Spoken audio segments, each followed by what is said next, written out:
Et nous sommes de retour au plateau pour la suite de cette émission. Nous abordons notre deuxième sujet. Nous parlons à présent de la Côte d'Ivoire présidentielle, le dialogue politique. Seul espoir pour l'opposition, c'est notre interrogation. Nous nous interrogeons sur la situation politique en Côte d'Ivoire à quelques mois de l'élection présidentielle qui est prévue pour le 25 octobre de cette année.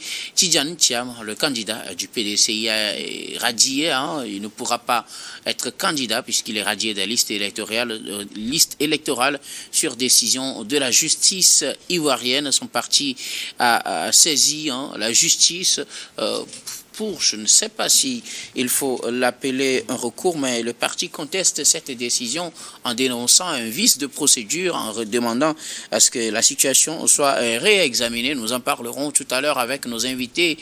Autre aspect, au-delà du cas de Tidjane Thiam, plusieurs autres leaders de l'opposition ne pourront pas se présenter à cette élection présidentielle. Les voies de recours sont épuisées, en tout cas pour eux. La plupart espèrent qu'il y ait un dialogue national pour pouvoir reposer le problème sur la table et peut-être trouver un compromis au niveau du pouvoir. Jusqu'à preuve de contraire, la communication officielle semble ignorer ou bien ne pas considérer la possibilité d'un nouveau dialogue politique avant les prochaines élections.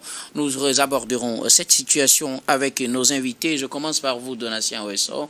Les opposants ou le PDCI a saisi la justice pour dénoncer un vice de procédure dans sa décision radiant Tidjane Thiam de la course, ou du moins de la liste électorale et donc effectivement de la course à cette présidentielle. Qu'est-ce que cela pourra donner comme résultat? Est-ce qu'il faut espérer quelque chose pour peut-être voir Tidjane Thiam candidat à cette présidentielle? Il faudra, comme les autres, espérer qu'il y ait un dialogue national, peut-être occasion pour eux de revenir dans la liste. Auquel cas, nous allons encore assister à du Sénégal bis. On se rappelle, cela a sensiblement été égal ainsi pour Sonko, qui a été enfermé, et la relève a été avec Diomaye Faye. Donc il faudrait déjà qu'il pense à un plan B. Tout politicien doit avoir un plan A et un plan B. S'il faut même avoir tout plan de l'alphabet dans sa judiciaire. Jusqu'à un plan Z. Un plan Z, parce que ici, je me suis dit, ce sont des politiciens qui connaissent sûrement, mais qui connaîtraient les lois de leur pays. Ils devaient savoir le souci de binationalité. On se rappelle très bien l'ivoirité qui avait eu lieu avant. Il aurait dû savoir, et pour pouvoir renoncer un peu plus tôt que de le faire en mars, pour qu'on puisse le coincer. Ça, c'est sur un aspect. Maintenant, la justice, qui doit quand même jouer, je vais dire, pas au bras armé du parti au pouvoir pour pouvoir écarter certains, même si nous sommes sur un terrain politique, il faut savoir que ce pays est un expert en crise socio-politique assez, la Côte d'Ivoire. La Côte d'Ivoire est un expert. Je parle des crises de 2010 où il y a eu des déplacés même jusqu'à venir. Des débuts des années 2000 également. Voilà, des gens qui sont venus même s'installer au Togo durant longtemps. Je pense que la braise on est en train de souffler sur la braise déjà à 6 mois des élections. Il faudrait que les hommes politiques, surtout ceux du parti au pouvoir, puissent savoir mettre de l'eau dans leur vin. Mais au prime abord, moi, je suis en train de parler à l'endroit de ceux qui sont accusés. Il aurait dû savoir, parce que quand on est dans les officines politiques, on réfléchit, qu'on pourrait mettre ceci sur la table pour nous prendre. Donc il faudrait quand même parer à toutes les éventualités. Ils ne l'ont pas fait et ils se sont vus face maintenant à la réalité. Et on est en train d'utiliser l'appareil judiciaire pour quand même les coincer. Moi, je demanderais ici que le dialogue qu'ils sont en train de demander soit ouvert et que ça soit franc et sincère. Si quelqu'un n'est pas éligible, et même le fichier électoral a des soucis. Le fichier électoral a des soucis. Des fois, je me pose la question, pourquoi c'est toujours en Afrique? On reviendra sur cette affaire de fichier électoral et des possibilités que cela peut présenter. Et tout à l'heure, dans un premier temps, je voudrais avoir votre réaction sur le recours du PDCI. Merci beaucoup à vous, Donatien. Je reviendrai à vous tout à l'heure. Vous aurez le temps de réagir par rapport au fichier électoral et les possibilités d'y retoucher, peut-être aussi au dialogue national. Dama Adjranou, je vous rebaptise Donatien. condamnation aujourd'hui, Adam. Alors, le PDCI ne veut pas en rester là. Le parti saisit la justice pour dénoncer un vice de procédure. Est-ce que cela pourrait faire revenir la justice sur sa décision? Est-ce que cela pourra changer quelque chose sur le sort déjà réservé à Tidjane Thiam qui se voit radié des listes électorales? Je crois que je fais partie de ceux-là qui estiment que, en tout cas, lorsque la justice se prononce sur des faits politiques, on a toujours tendance à pouvoir faire de ces faits politiques-là des éléments supra pour lesquels il faudrait tordre le cou ou faire entorse à la procédure normale de la justice, surtout dans un pays comme la Côte d'Ivoire, connu pour cette crise-là. Et personne n'aurait plus, en tout cas, vouloir entendre parler de cette crise-là. Notamment, ce n'est pas parce qu'on a eu une crise qu'il faudrait véritablement avoir, en tout cas, des motifs juridiques assez spécifiques pour des personnalités dites politiques. Je pense que lorsque nous prenons les tests aujourd'hui, que ce soit au PDCI, au-delà de tout, on ne s'attaque pas, en tout cas, sur le principe de droit qui a été dit, mais je pense que ce sont d'autres artifices qui sont donc avancés pour justifier en réalité dans ces faits-là.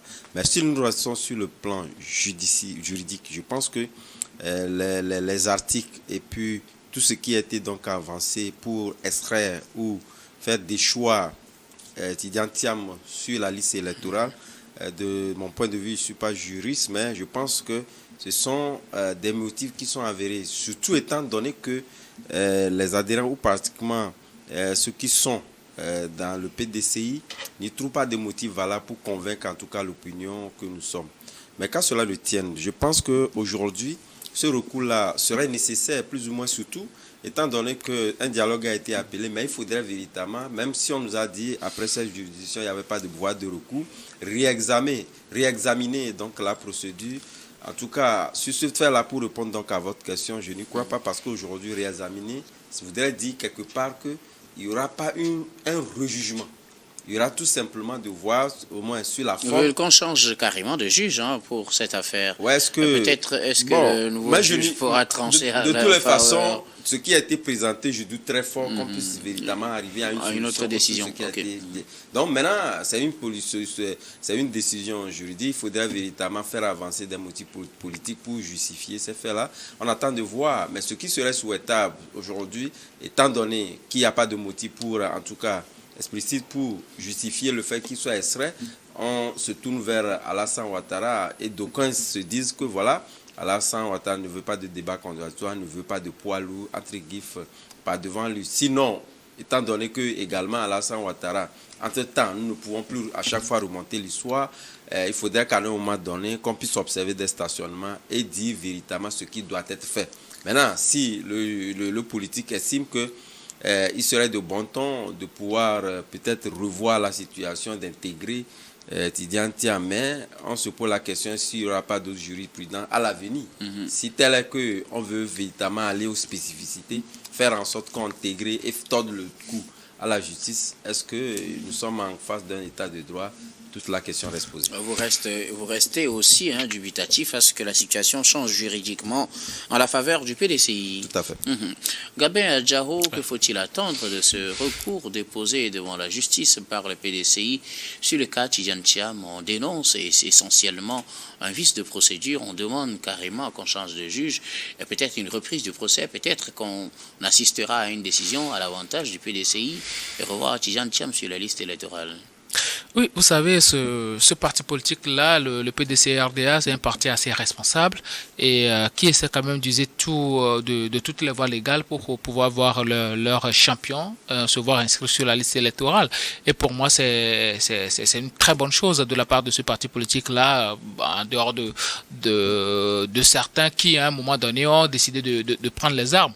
Donc aujourd'hui, ces avocats qui, quand même, sont deux éminents juristes, aujourd'hui, ils essaient de faire tout pour pouvoir faire inscrire légalement Tidjane Thiam sur la liste électorale, d'autant plus que la procédure a été viciée. Je l'ai dit ici maintes une fois que l'article 84 et 83 et 84 de la Constitution du code de nationalité ivoirienne ont prévu que seul le procureur a quand même cette possibilité-là de faire, d'intenter une action en contestation de la nationalité à un citoyen. Mais ici, ce sont des individus qui se sont levés et la plupart, même quand tu consultes la liste, ce sont des militants du RHDP. Du RHDP, bon, à part Madame Valérie Apo et autres là, la plupart du temps, ceux qui sont sur la liste des constatateurs, ce sont des gens qui sont issus du RHDP. Il y a même un certain qui est venu des États-Unis juste pour contester la nationalité de Tidiane Thiam. Ça veut dire à suffisance que ce parti-là a quelque chose contre M. Tidiane Thiam. Il ne veut pas avoir un gros poisson dans la lutte lors des élections du 25 octobre 2025. Donc pour moi, je pense que c'est un parti assez responsable, le PDC et RDA, qui aujourd'hui essaie quand même d'intenter les actions possibles pour pouvoir faire inscrire leur leader. Maintenant, la seule possibilité que cette action-là puisse aboutir, c'est que la Cour qui a rendu la justice, la décision, puisse revenir et se déjuge et puis réanalyse la situation pour dire que bon, on a fait telle erreur et puis là, on peut reprendre le nom de Tidiane Thiam sur la liste électorale. C'est justement ce que demande le PDCI, mais est-ce qu'on pourra arriver à une telle situation, en connaissant la situation actuelle en Côte d'Ivoire? La bonne foi voudrait que cette situation-là prévale. Mais connaissant la mauvaise foi du RHDP, pour moi, c'est une instrumentalisation de la... toujours du RHDP. Oui, c'est une affaire entre le on PDCI va en parler. Et la justice ivoirienne. Non, ce n'est pas une affaire juste entre le PDCI et la justice ivoirienne. C'est de la manipulation judiciaire qu'est en train d'opérer le RHDP, parce que je ne peux pas imaginer que pratiquement sur 150 plaignants... Vous êtes juriste, oui. Gabin. Oui. Est-ce que les arguments donnés par la justice ivoirienne ne sont pas des arguments de droit? Non, ce ne sont pas des arguments de droit. Parce qu'au prime abord, quand on prend la procédure, juste la forme, quand on vous dit que seul le procureur a la possibilité de contester la nationalité d'un citoyen qui se prévaut ivoirien, mais si déjà d'autres personnes viennent contester, c'est nul, c'est nul et fait, d'autant plus qu'au niveau de la CEI, ces mêmes personnes, ces 150 plaignants-là, ont fait la même demande, à savoir demander la radiation de Tidiane Thiam. Mais ça n'a pas abouti parce que la CEI a dit Tidiane Thiam n'est pas censé faire ça. Lui, la CEI n'est pas censé faire truc là. La CEI a dit Tidiane Thiam est un Ivoirien et donc a présenté des pièces d'identité ivoiriennes pour s'inscrire sur la liste électorale, donc son nom ne peut pas être radié. C'est aussi simple que ça. Mais si au niveau de la justice même, qui est censé dire la loi, et qu'on prend en compte la forme et le fond, juste que la forme est déjà viciée, je ne pense pas qu'un juge qui a le bon sens puisse aller même au-delà de ça, prendre une décision qui va à l'encontre quand même de Tidiane Thiam. Pour vous, il y a toujours de l'espoir. Pour moi, il y a toujours de l'espoir, mais par des discussions politiques, parce que à l'allure les choses vont, je ne suis pas sûr que la justice ivoirienne qui a rendu cette décision-là va revenir à sa décision et réanalyser la situation pour réinscrire Tidiane Thiam sur la liste électorale. Donc, pour moi, je pense que tout doit aller par la liste électorale, par une discussion politique. Et Laurent Gbagbo a déjà montré la voie en demandant à ses partisans de se calmer, de patienter, parce qu'il doit avoir une discussion politique. Mais Ouattara, excusez-moi, mais c'est un monsieur qui n'a jamais aimé la compétition. À chaque moment, il est non, il n'aime pas la compétition. Quand tu prends les KKB et autres là, Afin Guessa qui a quand même une enveloppe vide du FPI, quand tu prends ces gens-là pour aller aux élections, notamment tu les gagnes. Donc, aujourd'hui, quand tu as en face de toi Tidiane Thiam, Laurent Gbagbo, ben, quand même, ce sont des poids lourds. Et vu l'amour que les Ivoiriens leur portent, ben, Ouattara a forcément peur de ces gens-là. Donc aujourd'hui, il ne veut pas véritablement d'une bonne candidature. Nous allons revenir sur cet aspect. Je reviendrai à vous tout à l'heure. Vous aurez le temps de détailler votre point de vue sur la situation. Apparemment, pour vous trois, il n'y a pas réellement d'espoir en cette procédure lancée par le PDCI pour permettre à Tidiane Thiam de revenir sur la liste. il ne sera pas le seul à être écarté de cette élection présidentielle, le seul. En tout cas, il ne sera pas le seul candidat annoncé qui sera écarté. À côté de lui, il y a Laurent Gbagbo, l'ancien président, il y a Charles Blé Goudé, il y a qui d'autre? Il y a Guillaume Soro, son cas aussi est là. En plus de lui-même, Tidjane Thiam. Est-ce que ces leaders de l'opposition auront encore de l'espoir en quelque chose, c'est-à-dire un dialogue national, quand on sait qu'au niveau du pouvoir, le porte-parole du gouvernement avait annoncé tout récemment que le temps du dialogue était déjà passé. Après les élections, effectivement, de 2020, on avait ouvert une phase de dialogue, de réconciliation entre les Ivoiriens. Est-ce qu'il faut encore s'accrocher à l'idée d'un dialogue national où tout espoir est totalement perdu? Voilà un peu certains de ces ministres zélés qui aiment sauter comme des pop-corn en disant que le dialogue, la porte du dialogue est fermée. C'est certains qui vont à la va-vite. Il leur a demandé si vous avez des recours, vous saisissez la justice. C'est pour ça également qu'il y a la justice. Quand on a une fonction de la République, on a un peu de la retenue des fois. Vous parlez aux gens. Est-ce que c'est mauvais de dire aux gens de saisir la justice de l'ancien? Nous savons très bien que ce pays a des soucis et que la justice est en train de régler certaines choses. Maintenant, dire aux gens que la porte du dialogue est fermée, on en avait parlé ici. Il n'avait pas à dire ça. Il pouvait dire, en politique, tout est possible. Hein. Tout est possible. Donc vous pensez qu'il y a toujours de l'espoir? De l'espoir, s'il y a de la bonne foi, même je doute fort, vu que il y a toujours du téléguidage. Hein, là, quand la justice...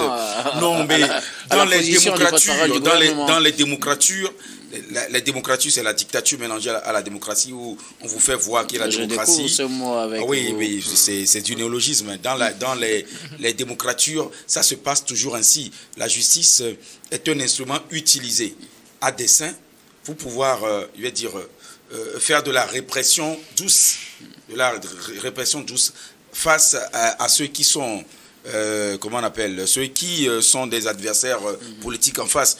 Et moi, je le répète encore, cette situation aurait pu ne pas voir le jour si ceux qui sont accusés aujourd'hui ont vu cela un peu à l'avance. Vous prenez par exemple le cas de Gbagbo, qu'est-ce qu'il aurait dû faire? Non. Dans le cas précis de Tidjane. Puisque là, on ouvre finalement.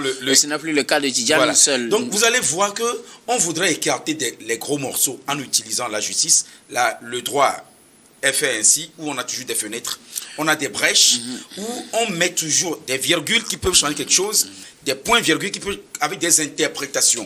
Et voilà, quand on a la machine qui est moulée et roulée contre vous, vous pourrez tout faire, on va vous marcher dessus. Alors, répondez clairement à ma question. Oui. Est-ce que pour la présidentielle, le dialogue politique peut être encore l'espoir? Je ne peux que souhaiter cela. C'est possible si, bien sûr, ceux qui dirigent actuellement ne veulent pas que ça puisse aller encore loin. C'est possible. Le dialogue, même 2 heures de dialogue, peuvent régler quelque chose si on a une réelle volonté. Mais si on ne l'a pas, on va à volo et ce qui adviendra, on ne le souhaite pas, mais pourrait advenir. Merci beaucoup à vous, Donatien Aweso. Adam Adronou, est-ce que tout espoir est perdu pour les opposants ivoiriens ou il y a encore l'espoir d'un dialogue national? Ils y tiennent, mais au niveau du gouvernement, du moins ça à en croire les positions du porte-parole, il ne faut pas vraiment espérer un autre dialogue. Non, tout est possible. Je pense qu'en politique, comme cela se dit, tout est toujours possible.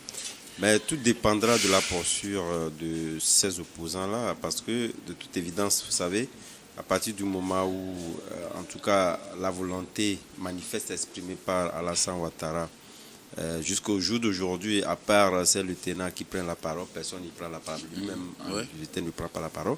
Ça veut dire quelque part que si on arrivait peut-être à faire un recours... en tout cas gracieux, ou pratiquement implorer Alassane Ouattara avec tout le respect dû à son rang de président de la PIC. C'est là la manette aujourd'hui dans les mains, et que ce soit d'un point de vue juridique, il peut éventuellement également se prononcer, puisque c'est le magistrat suprême. Donc je pense que tout est possible, mais tout dépendra également de la posture des opposants en face. Mais moi, ce qui m'intéresse en réalité, vous savez, avant, lorsque vous obtenez une nationalité étrangère, surtout des nationalités occidentales, c'était un prestige. Aujourd'hui, nous constatons que ça devient autre chose.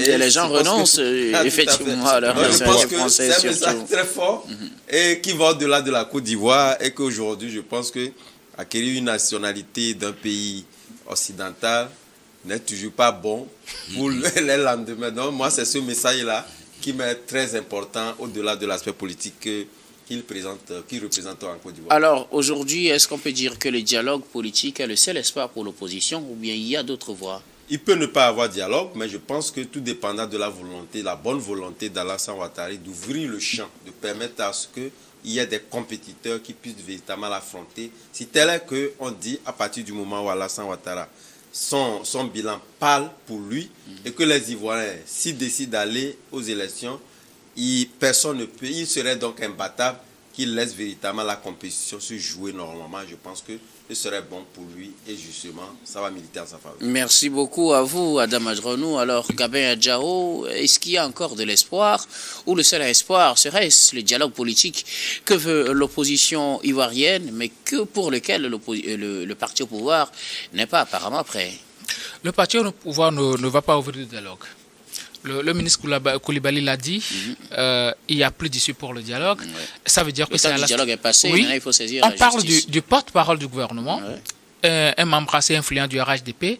Ça veut dire que c'est Alassane Ouattara qui a parlé à travers le ministre ou bien le porte-parole du gouvernement.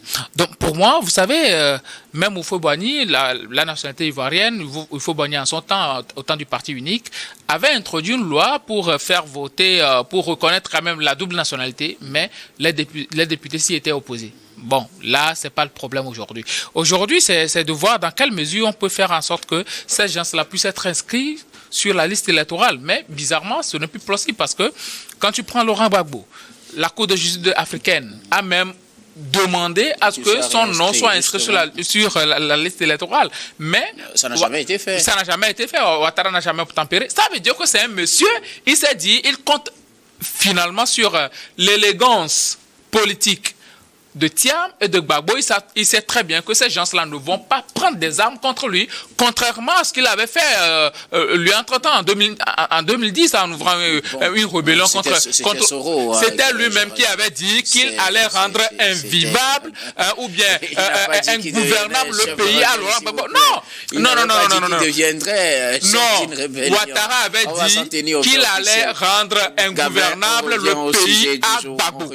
Maintenant, cet article 48 existait bien avant que Gbagbo ait accepté de tout faire pour que Ouattara puisse participer aux élections.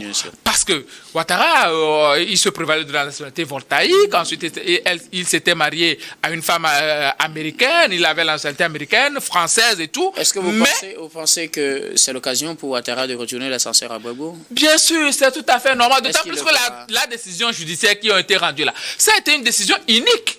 Ça a été une décision unique et on ne peut pas dire que c'est une décision de justice, c'est une décision que Ouattara, ils ont fait de toutes pièces pour empêcher Gbagbo de participer aux élections. Et aujourd'hui, ils font la même chose avec Tidiane Thiam et sincèrement, c'est assez déplorable. En 2 secondes, est-ce que le dialogue constitue un espoir pour l'opposition ivoirienne ou bien il ne faut même pas l'espérer?